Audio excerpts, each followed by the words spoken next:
Привет, друзья! Сегодня понедельник, все капы сбросились, и сегодня я вам хочу показать, как максимально быстро охотника на демонов, а я играю за охотника на демонов, это мой любимый класс, быстро выбить недельный кап обычных самоцветов, которые так нужны для повышения статов, необходимых в PvP, такие как броня, пробивание брони, сопротивление и так далее. Они все бустятся с помощью обычных самоцветов. Для этого ничего сверхъестественного не нужно. Нужно просто иметь пару комплектов зеленых предметов Витху и еще любой другой комплект. В этом вообще не имеет никакого значения. Но Витху важен для того, чтобы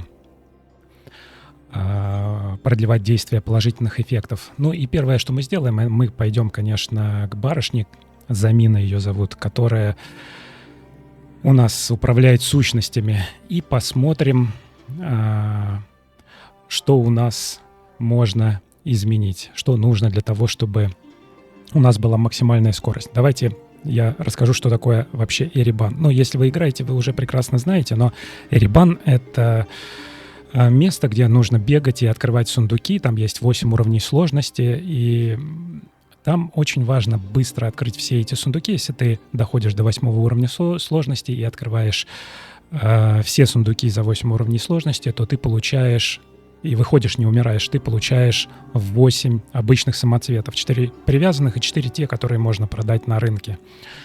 И еженедельный кап, он 64 привязанных, 64 непривязанных. То есть, получается, тебе нужно 16 раз побегать там, выбежать, 16 раз собрать по 8 самоцветов, и выполнить это можно в течение часа, потому что у меня один забег занимает примерно 3 минуты. И там важна максимальная скорость. У охотника на демонов это достигается очень просто. У него есть сущность на доспехах, которые увеличивают скорость, а также есть несколько очень крутых навыков. Ну, первое, что мы сделаем, у меня уже есть сохраненный шаблон для этого. Сменить шаблон. У меня есть уже сохраненный шаблон Эребан, но он собирается очень легко из любого абсолютно сетапа, который у вас есть. Даже если у вас нету специального сетапа, вы можете настроить его, используя как шаблон то, о чем я сейчас буду говорить. Я его сейчас включу, активирую. И давайте разберемся, что это за сетап. Этот сетап состоит из комплектных предметов. Смотрите, у меня 4 предмета Витху. Это нам очень важно, чтобы продлевать действие положительных эффектов вас, участника группы, на 30%. А также он у меня состоит из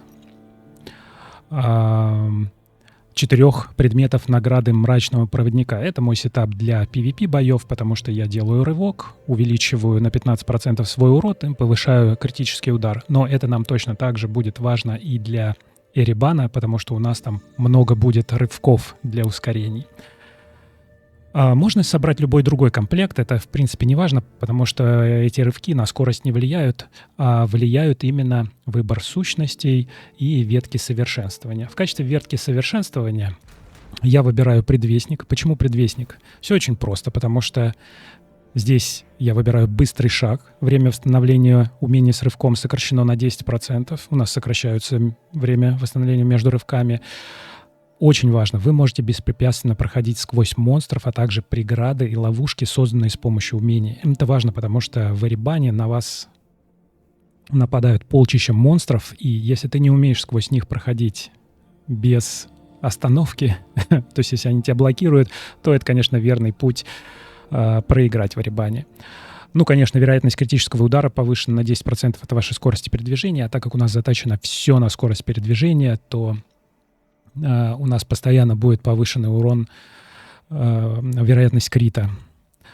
После убийства монстра повышает вашу скорость передвижения. Еще повышаем, бустуем нашу скорость передвижения, потому что мы там будем ставить турели. Не турели, а вот эти вертящиеся тени. Сейчас я подробнее поговорю о сущностях, и они будут убивать монстров, и у нас будет увеличиваться скорость передвижения. Вот такие у меня стоят навыки в ветке совершенствования, и я очень рекомендую использовать именно ее?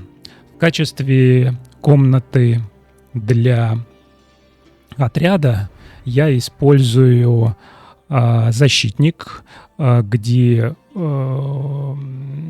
увеличивает ваш запас здоровья на 6,5%, а ваш размер на 15%. Здесь не бустуется скорость. Скорость я бустую только веткой, не веткой, а вот стойкой скорости. И, кстати, ребят, я играю на джойстике. Вот. Сейчас играю на холодную, поэтому первый ран вот может быть не очень таким крутым, но я уверен, что мы с вами за один забег, за 3 минуты выбьем 8 самоцветов, и я покажу вам, как это делать.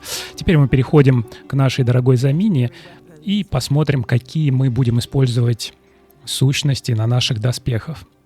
И перед тем, как мы перейдем к этим сущностям, давайте я открою умения. Какие здесь умения максимально востребованы в Эребане?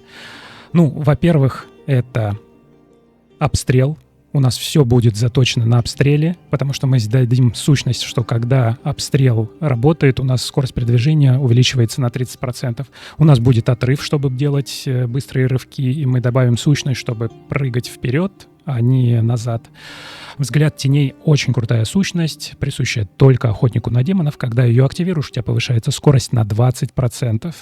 А еще ты все видишь в радиусе 90 метров от себя, то есть у тебя гораздо большая площадь карты видна.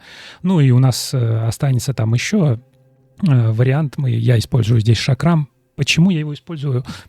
Потому что на него можно добавить сущность, при которой он превращается в ветер, который притягивает противников. А это будет очень важно, когда ты хочешь пробежать через уже закрытый гейт, уже взял большой сундук, пробежать через гейт, там начинает на тебя как бы не ветер, а это огонь дуть, и на тебя нападают монстры. Если они тебя начнут дамажить, то у тебя никаких шансов уже нет. А этот шакрам, ты можешь его выпустить, и он их как бы оттолкнет от тебя. У тебя будет несколько секунд для того, чтобы открыть этот гейт и побежать дальше.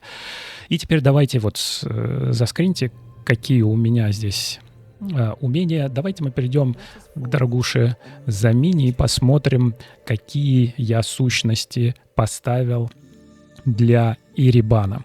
У нас идут 3 сущности на обстрел, 3 сущности на отрыв, 4 сущности на обстрел и 1 сущность на шакрам. Давайте пройдемся с ними поподробнее. Значит, шлем я выбрал ложную цель, когда добавляется 1 дополнительная попытка для отрыва. То есть не 2 раза ты можешь отрыв совершить, а 3. На плечи я добавил отчаянный выпад, когда отрыв теперь совершает рывок вперед и блокирует противников на своем пути. На штанах у меня отрыв создает щит. Это очень важно, потому что когда вокруг тебя полчища монстров, они тебя могут пару раз ударить. Вот чтобы это сразу не приводило к потере здоровья, нужно, чтобы на это срабатывал щит. И я здесь активировал щит с помощью тайного защитника. На корпусе у меня урон от обстрела увеличен на 19%. Я скажу сейчас позже, почему, когда мы перейдем к стойкам нашего оружия. Но весь этот шаблон, он заточен как раз на обстреле. На стойках оружия у нас во время действия обстрела мы ставим парящий ястреб. Это самая главная сущность на оружии, потому что при активации обстрела ваша скорость передвижения увеличивается на 30%. Это очень круто. В совокупности с стойкой скорости, с взглядом теней, в совокупности вот все эти бусты, они могут привести к тому, что у тебя постоянно будет скорость передвижения в 1,5 раза больше номинальная. И это очень быстро. Это позволяет как раз и завершить Эребан за 1 заход. Но чтобы, когда обстрел, обычно ты бегаешь и стреляешь, но чтобы как бы не привязываться к стрельбе, то на другой стойке нужно поставить, что обстрел незасеянное поле, сущность незасеянное поле, что обстрел призывает вертящуюся тень. Ты ее ставишь, у тебя бустуется скорость, и ты бегаешь со скоростью плюс 30%. И этот эффект можно продлить. Он продлевается за счет зеленого комплекта Витху, который на 30% продлевает действие этого эффекта, но также на второй стойке ты ставишь неугасающую ярость, и обстрел действует на 39% дольше. Это может быть меньше, эти проценты, в зависимости от уровня прокачанности вашей. Я примерно нахожусь на уровне сервера, и у меня это 39% больше. Также видите, что у меня пробужденные все предметы, а они пробуждаются после 4 уровня самоцветов. Немножечко сложно, если не понимаете, о чем я говорю, но это тема отдельного видео. В общем, здесь у нас на второй оружке неугасающая ярость, и получается у нас на обстреле 4 сущности. Мы увеличиваем скорость, когда его активируем. Вместо того, что бегаем, стреляем, призываем вертящуюся тень. Увеличиваем срок действия, да, продолжительность обстрела.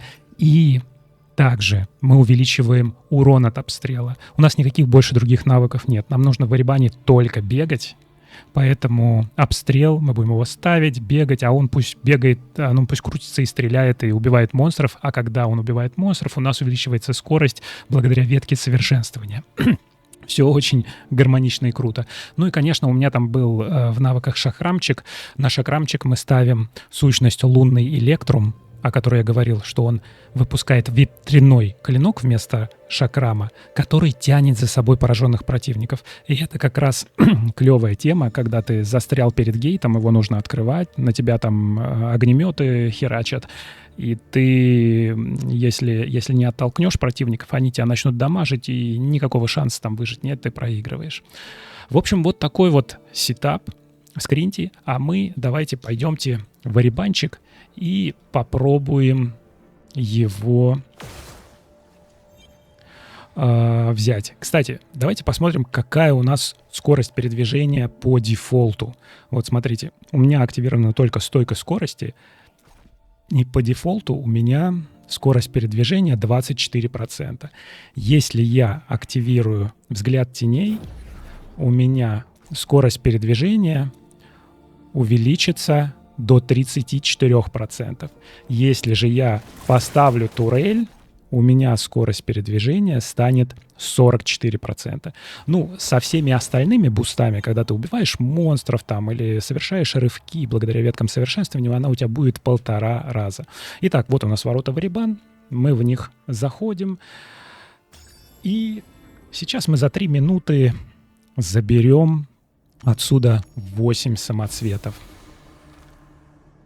Делается это очень быстро. Только бегаешь, открываешь сундучки. Ничего лишнего делать не нужно. Открываем, активируем взгляд теней и побежали.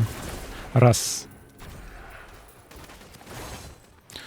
Только бегай. Если ты один пропустил, ничего страшного. Беги дальше. Закончила действие вертящейся турели. Открывай ее новую. Ставь ее новую. Неважно, сейчас вот на первых парочке комнат нету монстров, но я все равно ставлю. Можно пустить сакрамчик просто для красоты. Видишь, я немножко пропускаю, потому что я играю на холодную, и давно я не играл с джойстиком. Поэтому вот уже появились монстры. И тут важно, что их турельки будут убивать. Сейчас у нас тоже будет буститься скорость. Здесь у нас такой Эребан, где нужно все время вперед идти. Ох, не хватает мне отрывов. Как бы я хотел, чтобы у меня еще парочку было их. Так. Видите, мы очень быстро бегаем, все время с максимальной скоростью и ставим турельки, чтобы еще ее постоянно поддерживать на максимальном уровне. И продолжаем бежать. Что-то я как-то очень быстро трачу свой отрыв. Он у меня все время не активен, когда его навык не работает. Надо чуть-чуть подождать,